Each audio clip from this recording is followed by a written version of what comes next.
Okay, good evening. I'm still still at home. It's coming up to Christmas, so there are some Christmas cards here. I don't know where the camera is focused. Let me check. Yeah, it's focused on everything. Now, in the last story, I started talking about myself and Fagan on one of our trips to France. Now, I think we had a couple.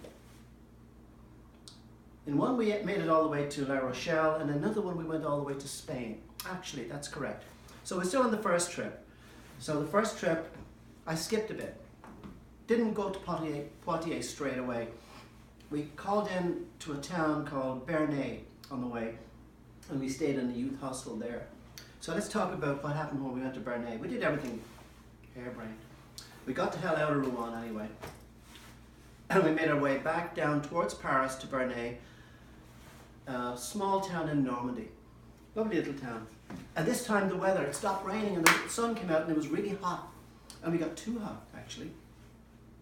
First thing we did was we got a train. We got out of the train and we walked and trudged and walked and trudged and found the youth hostel. Now, youth hostels, they're normally, they have a supervisor and some kind of assistant, or they could be very big places like Mantes-le-Joly, almost like a hotel. But this one in Bernay is a small town. This one is like a little hovel, kind of a little shed with a stone wall, almost looks medieval. And yeah, it's just there, and there's nobody around. We think that's wonderful, because we won't have to pay anybody, right? Apparently you're supposed to mail your fees off somewhere, because it's an unsupervised youth hostel. We don't know the story, but we're not mailing off anything anywhere. So we go in there, and we decided to bed down for the night. We didn't bed down for the night yet, because it's still afternoon. So on our walk to the youth hostel, we noticed, boy, the French are very civilized. We're totally primitive in Ireland. They have a swimming pool for the whole village, and everybody's in it on this hot day. We look in over the gate, and we say, God, and we wonder we'll go in there and cool off, because we're way beyond our bounds now in terms of heat. It's in the 80s. Now, in the 80s, for Irish, that's like sitting on the surface of the sun. Maybe it's 85, 80, I don't know what it is. So we get maybe 4 or 5 days like that a year, and we like a little bit of heat now, but this is getting too much. So the first thing we need is a beer. And we sit down, we have a couple of beers. The great thing about France was the beer.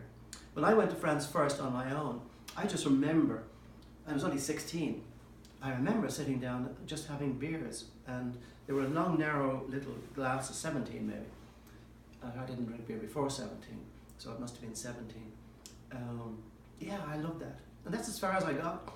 I just went to Paris and I said, I don't need any further. The beer here is phenomenal. And I think it was Tuborg I was drinking, I can't remember. But it was icy cold compared to the warm stuff I'd had at home. And it was crisp, wonderful. And I could see everything from where I was drinking it. I could see the Eiffel Tower. If I walked down a little bit further, I could see, other parts that were well known. I could even see the Sacré-Cœur Church on the top of the hill from where I was at one point. Anyway, never mind about that. Where were we? Oh yeah, me and Fagan. Combat jackets. Him with the beard, grey haired. Me, combat jacket and baby face. And we're not big guys. I'm about 5'7". He's about the same, like we're small guys. We're not threatening. But this makes us look like that, and people are aware of us. Because it's the middle of the troubles in Ireland, as I mentioned, the bombings. And sure enough, I came out of that. I mean, I was in the military during Bloody Sunday, right in the middle of it. I spent 3 days in a armoured car waiting to be deployed, and it never happened. Anyway, never mind about that. This is Saki. What was I saying? Bernay. Okay, so we passed by the village swimming pool. What do they call it in France? There's a name for it. Hotel de Ville or something, Something de Ville. Whatever it was, I remember that it turned out to be a swimming pool, and we thought it was labelled as a hotel, but it doesn't matter. We walked up the hill to the youth hostel. So, we had a couple of beers. Not a couple, but just enough to keep us moving. So we went to the youth hostel, and it's a mess. It's full of dust. It doesn't look like it's ever been slept in, but we organised some space to sleep in, all right? And we leave our stuff there. We think it's reasonably safe. And we walk down back into the village to get something to eat, and I think we got camembert cheese, bread and beer, basically. So we got camembert cheese, bread and maybe too much beer, I don't know, because we start walking back up to the youth hostel, and it's 9 o'clock now and it's getting dark. It might be even dark. So we're going past they have a name for this swimming pool in the village. I can't remember what it is. And there's an iron fence. And Fagan, as usual, in a little piece of wisdom, he says, Jesus, Dermot, come on, it's free now, you don't have to pay, we'll go in. What do you mean? In there, into the swimming pool? Oh, I can't be dared like that, because he puts me into risk lots of times. You'll hear this coming up lots of times. He puts me at risk. I'll tell you about another situation where he did that before. I said, oh, okay, I can't swim. So we go into the swimming pool, we get down to our underwear or whatever it was, I'm not going to go into the details there, and he hops in, and it's way too deep. Oh jeez, oh come on, get me out, get me out. So I go in after him, trying to get him out, but I can't swim. So I struggle like mad just to get the hell out of there, and I get out. And he's saying, get me out! And I just leave him there. I said, no, get yourself out, I'm not going back in. Somehow or other, he found his way to a shallow end of the pool and got out and lay down there. I says, that was some trouble he got us into again. He says, come on, we go back to the youth hostel, I'm worn out. So we go back to the youth hostel and in Bernay. I could look this up on the web, I'm sure. This was 1970.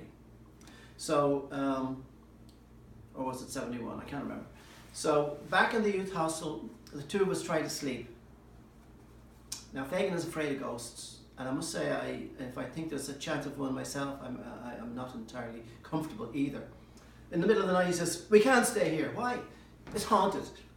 Jesus, it's not, this is I said, it must be. I feel things touching me, and I just don't feel something watching me at the back of the neck, and there's lights moving over there in the corner. I think we should leave. It's 2 o'clock in the morning, Fagan. So I can't sleep, it's haunted, and we get the hell out of there. We pack our stuff and we're gone. 2 o'clock in the morning.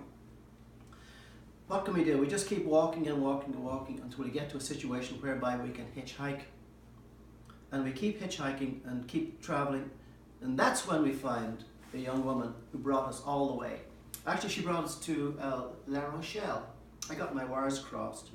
This is a different, or was it for Poitiers and, I can't remember, La Rochelle or somewhere. She brought us somewhere anyway. We were traveling all day, and that's when we took turns talking to her, and there was real intellectual talk. So I said, I can't do this, I'll sleep in the back and you can talk to her. And then he would talk to her for a long time, and then he'd get tired because we were exhausted, and then we'd swap places, and he'd sit in the front, I'd sit in the front, and he'd go back, but I was no good of a talker. He was the one who knew all the politics and what was going on in Europe. I knew nothing. All I could say was, yeah, no, I had nothing to say in those days. So I said, Fagan, you better come back up here and talk again. He was fast asleep. But eventually, oh yeah, she would stop and have camembert and wine and everything. God, we should have looked after her better than that. Terribly stupid guys. So one way or another, we got to, eventually for that trip, La Rochelle. Talking about getting us into trouble. Oh yeah, La Rochelle turned out to be a very interesting town. We met a beautiful young woman there in the hostel. And we both agreed it was the most beautiful woman we ever saw in our lives. We talked about it for years afterwards. You know. Fagan was always getting us into trouble. Here's the story. Like I said, it was the height of the troubles in Ireland, and this is way before this. So we used to have a few beers in Kelly's pub, Saturday night, Friday night, whatever. And so this particular night, Fagan went over the top. His quota of beer was too much. I was very cautious as a drinker of beer in my youth, I have to say. I was quite good. But one way or another, he went over his quota, and he was known to be very formal before he did that, and very gentlemanlike, but not afterwards. So this particular night, we decided we'd walk home up to my place and get him a cup of tea so that he could go home in a more sober condition. So we got as far as Yates. I was working for the Yates Motors at the time, which was a great job I had. Gosh, that dates it now. That means, gosh, it was only, we were 16 or 17. So he stops outside Yates' house and starts screaming in the window, "Come out, you this, come out, you that," because he knew that David didn't pay me very well, and I was doing a great job for him, and he took revenge on him, and other things that I won't go into. We went further on up the street. We came across my grandmother's house, now sold by my grandmother. She's gone to the Happy Hunting Ground and owned by Tommy Rell, and it's now used by the athletic, or some athletic club, a football club, I can't remember. And the door is open, you just go straight in. He said, "We'll sleep here for the night." We go in and there's an open fireplace. Of course, it's haunted. It's Fagan, remember, it's haunted. It's dark, there are no lights, and he sleeps on a bench for a while, and I sleep on a bench for a while. So it goes from about, let's say, 11 o'clock to maybe 2 a.m. Now I wake up at 2 a.m. and I see the front window broken, smashed, and a plank going out of it. He must have gone up the plank and out. And the front door was open. Why did he not use the door? No, he broke his way out through the window. Not only that, he ran across the street. I heard this the next day from other people. He terrorized the poor old woman across the street, 80-year-old woman.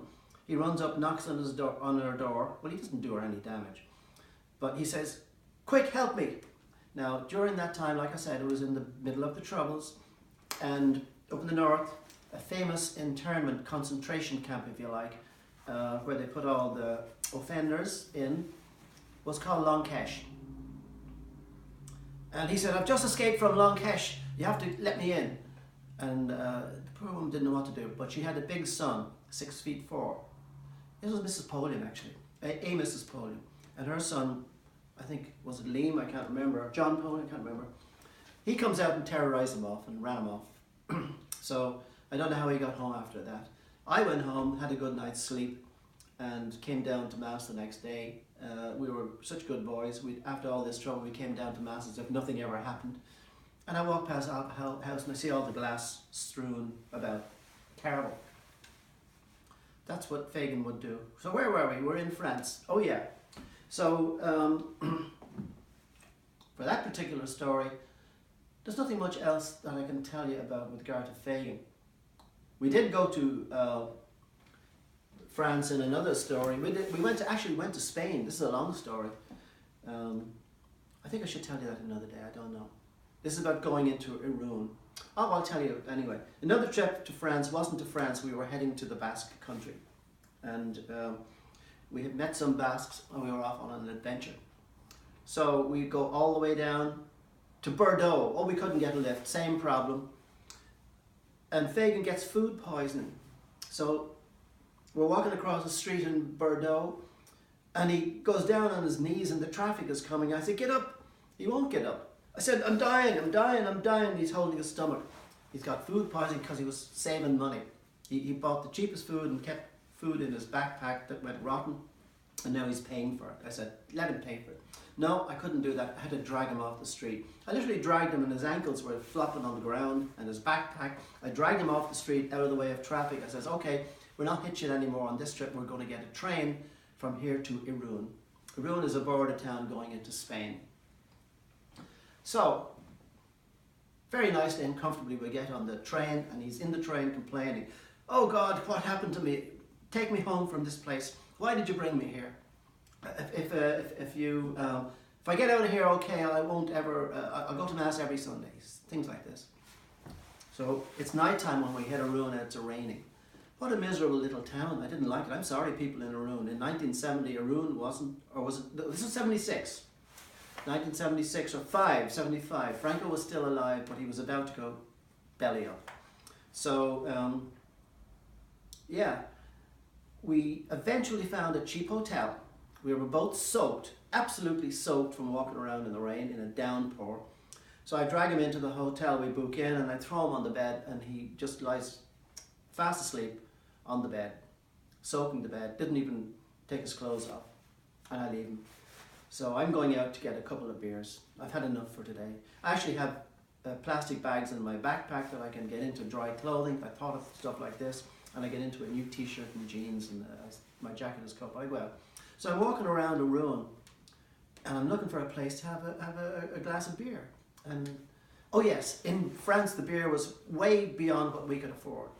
incredibly expensive. Our whole 3 days savings would go on one beer. In a ruin I see a sign, beer, cerveza. Sorry, cerveza. So, I head to that. When I get to it, it's down a little narrow road. I can't get to it because you have to go around certain blocks and come up some other way to find it.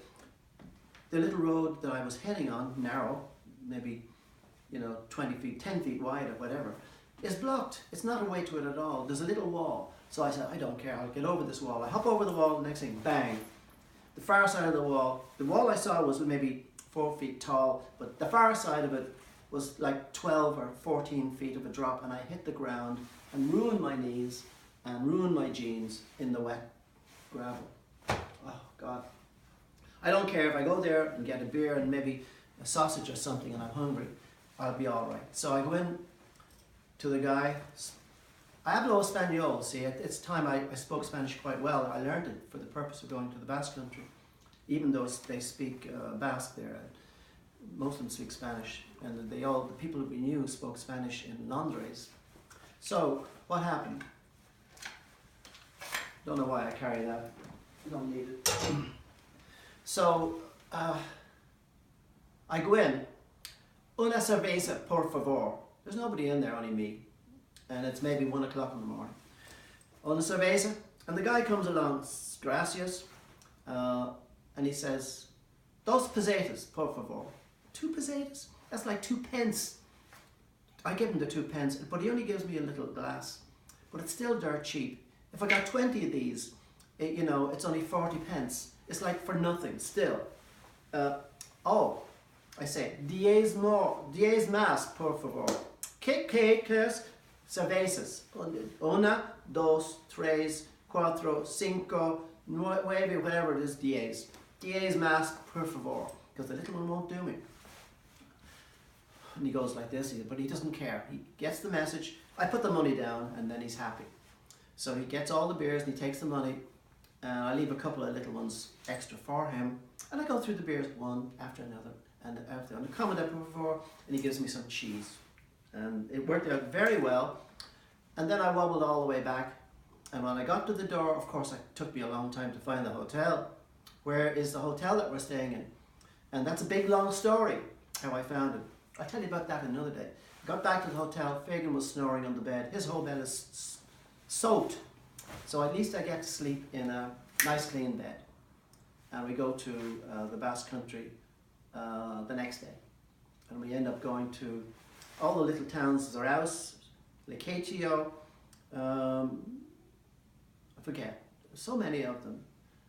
He ended up in Mondragon. Guess what? That was 1960, 1975. He's still there. He opened up a language school there. He's right there. Yeah, it's a famous school.